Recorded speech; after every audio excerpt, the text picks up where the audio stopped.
आज है हमारे प्यारे बाबा की साकार मुरली 16 जुलाई 2024 प्रात। मुरली ओम शांति बाप दादा। मधुबन। मीठे बच्चे, ड्रामा की यथार्थ नॉलेज से ही तुम अचल, अडोल और एकरस रह सकते हो। माया के तूफान तुम्हें हिला नहीं सकते। प्रश्न है, देवताओं का मुख्य एक कौन सा गुण तुम बच्चों में सदा दिखाई देना चाहिए? उत्तर, हर्षित रहना। देवताओं को सदा मुस्कुराते हुए हर्षित दिखाते हैं। ऐसे तुम बच्चों को भी सदा हर्षित रहना है। कोई भी बात हो, मुस्कुराते रहो। कभी भी उदासी या गुस्सा नहीं आना चाहिए। जैसे बाप तुम्हें राइट और रॉन्ग की समझानी देते हैं, कभी गुस्सा नहीं करते, उदास नहीं होते, ऐसे तुम बच्चों को भी उदास नहीं होना है। ओम शांति। बेहद के बच्चों को बेहद का बाप समझाते हैं। यह तो जो सभी आत्माएं हैं, आपस में ब्रदर्स हैं। ड्रामा में तो सभी बांधे हुए हैं, जिसको कोई नहीं जानते। यह न जानना भी ड्रामा में नूंद है, जो बाप ही आकर सुनाते हैं। कथाएं आदि जब बैठ सुनाते हैं तो कहते हैं परमपिता परमात्माए नम। कहते हैं ब्रह्मा देवता, विष्णु देवता, शंकर देवता, परंतु समझ से नहीं कहते हैं। ब्रह्मा को वास्तव में देवता नहीं कहेंगे। देवता विष्णु को कहा जाता है। उनकी बायोग्राफी नहीं है। शिव बाबा की तो बायोग्राफी है। वह आते ही हैं पतितों को पावन बनाने, नई दुनिया स्थापन करने। अभी एक आदि सनातन देवी देवता धर्म की स्थापना और सब धर्मों का विनाश होता है। सभी कहाँ जाते हैं? शांति धाम। शरीर तो सबके विनाश होने हैं। सबसे बड़ी आयु है आदि सनातन देवी देवता धर्म की। वह जब प्राय लोप हो तब तो बाप आकर कहे कि अभी एक धर्म की स्थापना और अनेक धर्मों का विनाश होना है, इसलिए त्रिमूर्ति भी बनाया है। तुम बच्चे जानते हो ऊंचते ऊंच भगवान है, फिर ब्रह्मा विष्णु शंकर। भक्ति मार्ग की भी ड्रामा में नूंद है। पहले शिव की भक्ति करते, फिर देवताओं की। भारत की ही तो बात है। सबको जो अनादि अविनाशी पाठ मिला हुआ है सो बजाना है। इसमें कोई का दोष व भूल नहीं कह सकते हैं। यह तो सिर्फ समझाया जाता है पाप आत्मा क्यों बने हैं। मनुष्य कहेंगे हम बेहद के बाप के सब बच्चे हैं। बाप कोई की निंदा नहीं करते हैं। यह तो समझाया जाता है। तुमको भी समझाते हैं। तुम कितने पावन थे, अभी पतित बने हो तो पुकारते हो, हे पतित पावन आओ। पहले तो तुम सबको पावन बनना है। बाप भी ऊपर में रहते हैं, फिर उनको बुलाते हैं कि आओ। बाप कहते हैं मेरा भी ड्रामा में पार्ट नूंदा हुआ है। बाप समझाते हैं। यह तो है चैतन्य बीज इस मनुष्य सृष्टि रूपी झाड़ का। इसको उल्टा झाड़ कहा जाता है।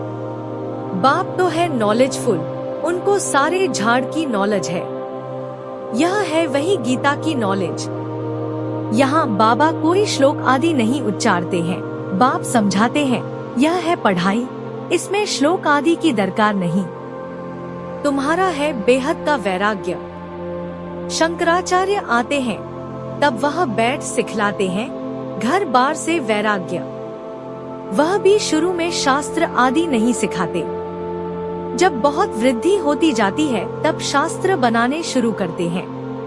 पहले पहले तो धर्म स्थापन करने वाला एक ही होता है, फिर आहिस्ते आहिस्ते वृद्धि को पाते हैं। यह भी समझना है सृष्टि में पहले पहले कौन सा धर्म था।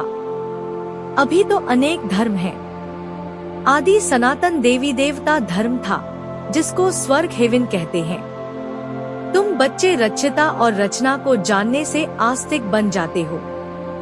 नास्तिक बने का कितना दुख होता है। निधन के बन पड़ते हैं, आपस में लड़ते झगड़ते रहते हैं। कहते हैं ना, नई दुनिया में पवित्रता, सुख, शांति सब था, अपार सुख थे। यह पुरुषोत्तम संगमयुग एक ही होता है। सतयुग त्रेता के संगम को पुरुषोत्तम नहीं कहेंगे। यहाँ है असुर, वहाँ है देवताएं। बाप तुम्हारे कपड़े साफ गुलगुल बनाते हैं, फिर रावण राज्य में लिथड़कर अपवित्र बन जाते हो। आत्मा और शरीर दोनों अपवित्र बन जाते हैं। बाप कहते हैं, तुमने सारा श्रृंगार गवा दिया। बाप को पतित पावन कहते हैं। बाप कहते हैं, यह अंधेरी नगरी है।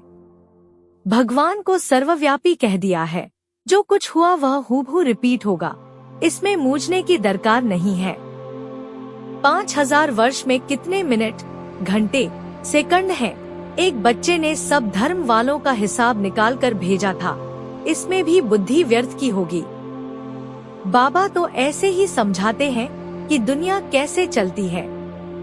बाप समझाते हैं, मैं इस झाड़ का चैतन्य बीज रूप हूँ। यह उल्टा झाड़ है। बाप जो सत्य है, चैतन्य है, ज्ञान का सागर है, उनकी ही महिमा की जाती है। आत्मा न हो तो चल फिर भी न सके। यह बाप आकर रियलाइज कराते हैं। आत्मा इतनी छोटी बिंदी है, उसमें अविनाशी पाठ भरा हुआ है। परमपिता भी आत्मा है, उनको ज्ञान का सागर कहा जाता है। वही आत्मा का रियलाइजेशन कराते हैं। वह तो सिर्फ कह देते परमात्मा सर्वशक्तिमान, हजारों सूर्य से तेजोमय है। तो यह सब बाप समझाते हैं। बच्चों को सदैव हर्षित रहना है। यह तो ड्रामा बना हुआ है। प्यार से समझानी देनी होती है। बेचारे अज्ञान अंधेरे में पड़े हैं, नहीं समझते हैं तो तरस भी पड़ता है। सदैव मुस्कुराते रहना चाहिए। यह सब शांतिधाम में जाने वाले हैं।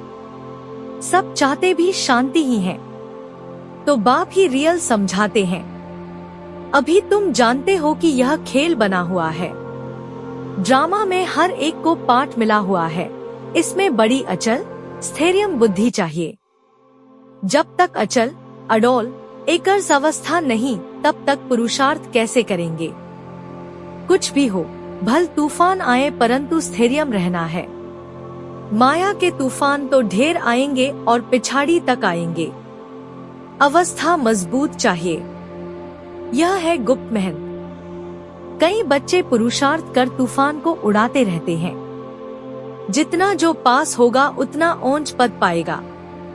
राजधानी में पद तो बहुत है ना। सबसे अच्छे चित्र हैं त्रिमूर्ति, गोला और झाड़। अच्छा, प्राण प्यारे बाप दादा प्रति याद प्यार। मीठे मीठे सिकीलधे बाप दादा प्रति बच्चों का याद प्यार और गुड मॉर्निंग। रूहानी बच्चों की रूहानी बाप को नमस्ते।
प्रेरणा के लिए मुख्य सार।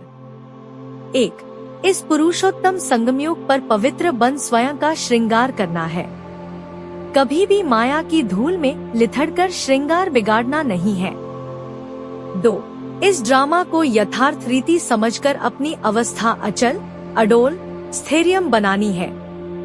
कभी भी मूझना नहीं है, सदैव हर्षित रहना है। वरदान: सोच समझकर हर कर्म करने वाले पश्चाताप से मुक्त ज्ञानी तू आत्मा भव। दुनिया में भी कहते हैं, पहले सोचो फिर करो।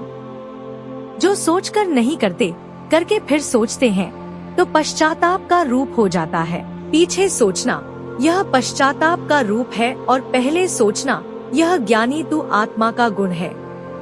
द्वापर कलयुग में तो अनेक प्रकार के पश्चाताप ही करते रहे, लेकिन अब संगम पर ऐसा सोच समझकर संकल्प व कर्म करो जो कभी मन में भी एक सेकंड भी पश्चाताप न हो, तब कहेंगे ज्ञानी तू आत्मा। स्लोगन: रहमदिल बन सर्व गुणों और शक्तियों का दान देने वाले ही मास्टर दाता है। प्राण प्यारे बाबा ने सिखाई जीवन जीने की कला। आज हमारे प्राण प्यारे बाबा ने यह जीवन जीने की कला सिखाई कि हमें अपने प्राण प्यारे बाबा की याद में सदैव हर्षित रहना है और हर आत्मा को भी बाप की याद दिलाकर हर्षित करना है। और बाबा ने पवित्रता श्रृंगार करने को भी कहा है और कभी भी पतित नहीं बनना है, क्योंकि इतने जन्मों से हम पतित ही बने हैं। अब जबकि स्वयं जब भगवान है तो हमें ऐसा कार्य नहीं करना है। और बाबा कहा कि हमें अपनी अवस्था अचल और अडोल बनाना है। और हमारे प्यारे बाबा ने प्यारा सा वरदान दिया कि ज्ञान तू आत्म बनना है, अर्थात हर काम करने से पहले सोचना है, कर्म करने के बाद नहीं। और आखिरी में बाबा ने स्लोगन दिया कि रहदिल बन सर्वे गुणों और शक्तियों का दान अन्य आत्मों को देना है। तो आज की इतनी सुंदर और मनमोहक मुरली के लिए हमारे परंपरा का दिल गहराइयों से पद्मपदम बार शुक्रिया। वाह हमारे भगवान बाप, वाह आपकी कमल है।